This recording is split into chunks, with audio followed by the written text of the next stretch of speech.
ఓయ్ గసీటే, నా స్నేహితుడా, నా ప్రాణమిత్రుడా, నా సహోదరుడా, ఇదిగో ఒక్కసారి ఈ బుల్ ఎనర్జీ డ్రింక్ తాగు. ఇది గాని తాగావంటే నీకు ఆంబోతుకున్నంత శక్తి వస్తుంది. అలా చూడండి, పతులు వస్తున్నాడు. తన చేత ఈ డ్రింక్ ను తాగిద్దాం. లేదు లేదు గసీటే రామ్, ఇది రోజు ఒక్క గ్లాస్ తాగాలంతే, రోజు ఒక్కో గ్లాసు తాగకూడదు. డాక్టర్ జట్కా ప్లీజ్, ఈ డ్రింక్ తాగిన తర్వాత నాకు ఎంత బలం వచ్చిందంటే ఈ రోజు పనంతా ఒక్కడనే ఒంటి చేత్త చేసేసుకున్నాను. అస్సలు అలసిపోలేదు.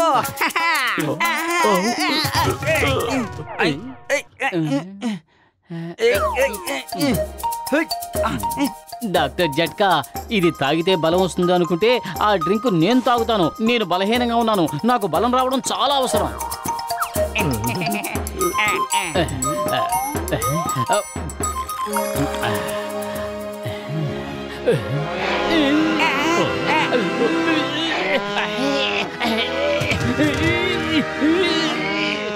పత్లు ఎలా అనిపిస్తుంది ఏమిటి?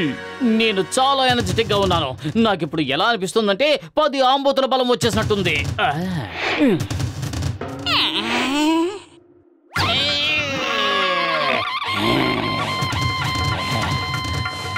లగాయత్తు, మన పతులకి ఏదో అవుతున్నట్టుంది. నీ మెళ్ళో ఉన్న ఎర్ర మఫ్లర్ చూసి తను కోపం వచ్చినట్టుంది. పత్తులు పూర్తిగా ఆంబోతులా మారిపోయాడు. పారిపోదాం పదా.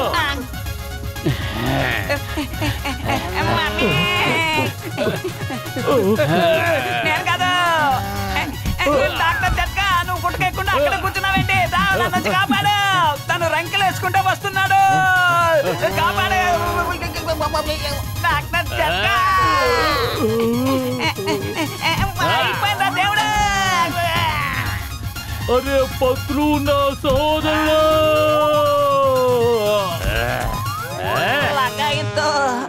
దమ్మ తిరిగిపోయింది. ఆ దేవుడి మీదొట్టు, నేను అనుకున్నది ఒకటి, జరిగింది ఒకటి, అంతా నాశనం అయిపోయింది. అరే పతులు, నువ్వు ఎక్కడికి వెళ్ళిపోయావు? నేను నీ కోసం ఊరంతా తిరిగి తిరిగి వస్తున్నాను.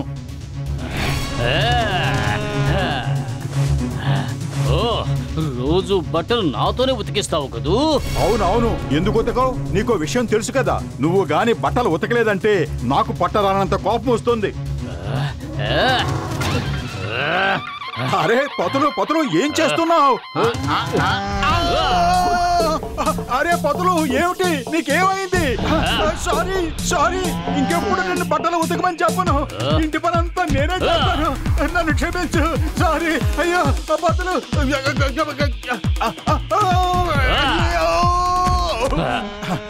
పతులు దయచేసి నువ్వెందుకు కొడుతున్నావో చెప్పి కొట్టు. అరే నువ్వు నా స్నేహితుడు కదా, స్నేహధర్మం ఇదేనా? అసలు నువ్వు నన్ను ఎందుకు కొడుతున్నావు?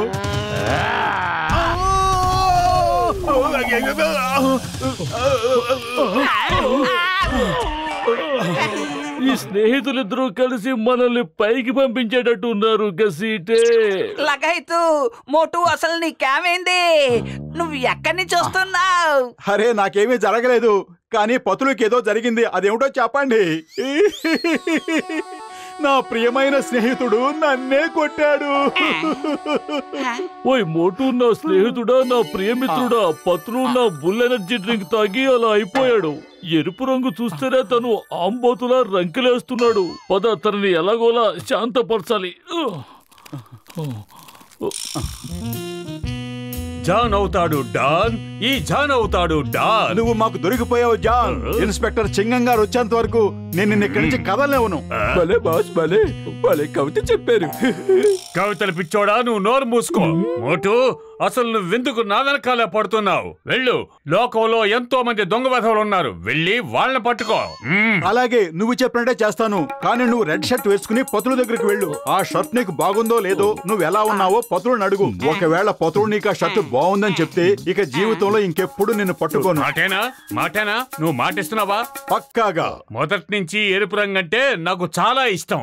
ఎరుపు ప్రమాదానికి గుర్తు కూడా. ఇక నుంచి ఈ జాన్ రెండో పేరు డేంజర్. పతులు, నేను వచ్చేస్తున్నాను. ఆహా, ఇప్పుడు జాన్కి జీవితంలో చేసిన అన్ని తప్పులకి శిక్ష పడిపోతుంది.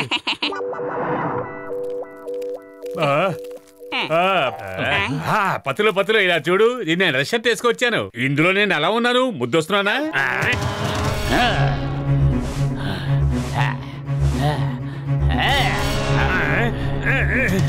పతులు ఏంటి నీకేమవుతుంది? నాకేమీ అవ్వలేదు, కానీ ఇప్పుడు నీకు మాత్రం చాలా జరగబోతున్నాయి.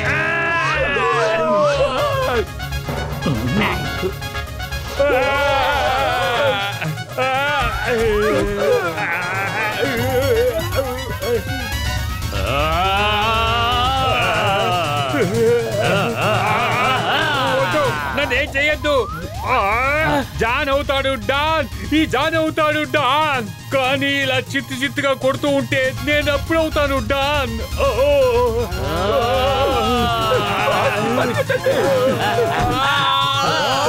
అతను ఆంబోతుగా మారాడు, మళ్ళీ తుక్కుగా తంతున్నాడు, ఎర్ర చొక్కా వేసుకుని వెళ్ళమన్నాడు, మోటు కావాలని ఇరికిచ్చాడు. కవిత చెప్పారు. నీకు కవితలు పిచ్చి పట్టింది, నీ కవితల్ని పక్కన పెట్టు. On your mouth, get set go. అసలు ఇక్కడ ఏం జరుగుతోంది? అయ్యమ్మా, పైనుంచి పడ్డారేంటి? ఏ బ్యాంకులో లూటీ చేసి వస్తున్నారు? సింగం గారు, పతులు నన్ను తుక్కుగా కొట్టాడు. తను ఆంబోతుగా మారిపోయాడు, ఎర్ర రంగు చూస్తే కాలు దువ్వుతున్నాడు.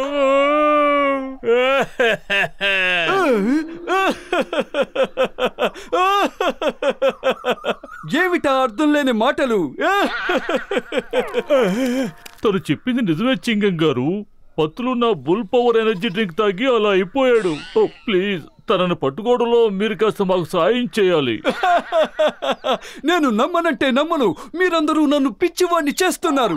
అదుగో పతులు ఇటే వస్తున్నాడు. నేను అతనికి ఇప్పుడే రెడ్ క్లాత్ చూపిస్తాను. చింగం. చింగం చేతులంచి తప్పించుకోవడం ఇంపాసిబుల్. పతులు ఇటు చూడు. నా చేతిలో ఏముందో చూడు.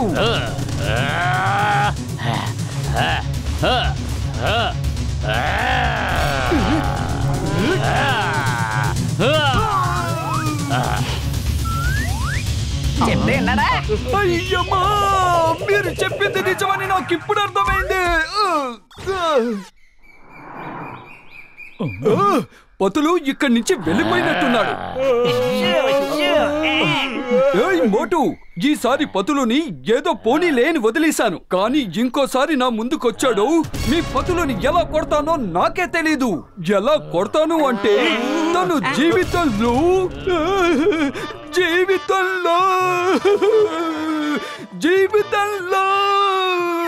తర్వాత ఏమిటో చెప్పు. తర్వాత చెప్పేంత అవకాశం నువ్వు నాకు ఇవ్వడం లేదు కదా. అయినా జీవితం గురించి మాట్లాడడానికి నేను జీవించి ఉండాలి కదా. నేను పారిపోతాను. అయ్యమ్మా, అయ్యమ్మా, అమ్మా, నాన్న. ఈ పతుడిని మనం ఎలా మామూలు మనిషిగా చేయగలం? ఎప్పుడైతే నా ఎనర్జీ డ్రింక్ పవర్ అయిపోతుందో అప్పుడు తనంతట తానే మామూలు మనిషి అయిపోతాడు. లేదంటే పత్తులు కంటే శక్తివంతమైన వాళ్ళు ఎవరైనా వచ్చారంటే తను పత్తులుని తుక్కుగా కొట్టి మామూలు మనిషిని చేస్తాడు. లగాయత్తు, అలా చూడండి. పతులు కన్నా ఎంత శక్తివంతమైన దున్నపోతో. ఇప్పుడు నేను చెప్పే ఐడియా వినండి.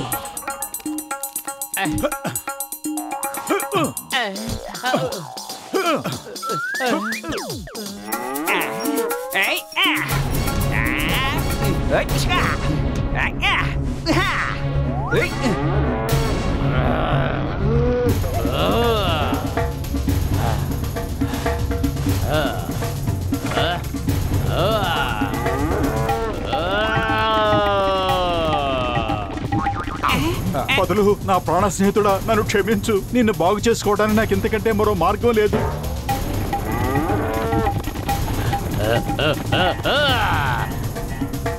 ఫ్రెండ్, ఎవరో కావాలని మన ఇద్దరి మధ్య గొడవ పెడుతున్నారు.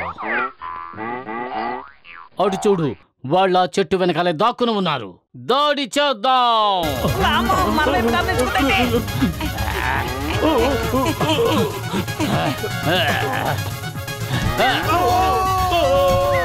అయితే నష్టనే. మమ్మీ, నేను ఒప్పుకోను.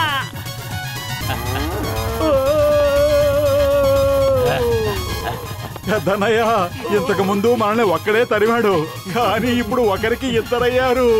ఈ ఐడియా కూడా ఫెయిల్ అయిపోతే మనం ఏం చెయ్యాలి? నా మందు ప్రభావం తగ్గేంత వరకు నువ్వు ఎదురు చూడాల్సిందే. నా మందు ప్రభావం 1 గంట ఉండొచ్చు, లేదంటే 1 సంవత్సరం ఉండొచ్చు. వామ్మో!